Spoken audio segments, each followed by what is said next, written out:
Moore's law? Well, it's not exactly a law. I mean, not a law of nature, that is. I mean, it's not like gravity.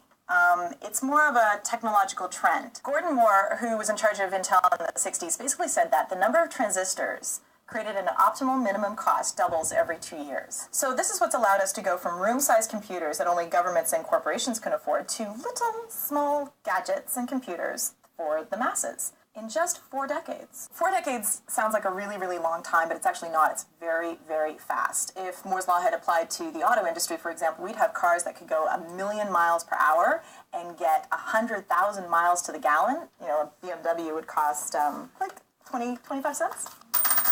Sofa change. But we don't have cars like that. We don't have anything else like that because a transistor is perhaps the only thing that can be scaled down and still function at that level and thus be doubled and doubled and doubled and doubled and doubled and doubled and doubled and doubled. And that's what Moore's law comes down to, is the constant doubling. Constant doubling doesn't sound like a big deal. You know, you can do it with a piece of paper. Doubled it. And I double it again and doubled it again a third time. Fourth. God, I could do this 20 more times easily, right? 7.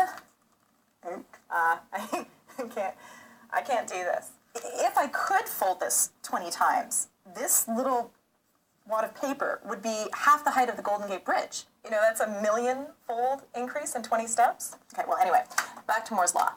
If each doubling step takes 2 years, then 20 steps takes 40 years. And lo and behold, that's exactly what we've seen with transistors. In 1965, we had 60 transistors on a chip. Today, billions. But we can't keep doubling forever. In about 10 years, transistors are going to become so numerous and become so tightly packed that they just won't work. But 10 years is still enough time for our gizmos to get a lot smaller and a lot more powerful. So when you see somebody in 2015 using a cell phone the size of a paperclip, you can thank Moore's law. Paperclips. Hang on, I'm going to lose this really quickly, like inside my ear.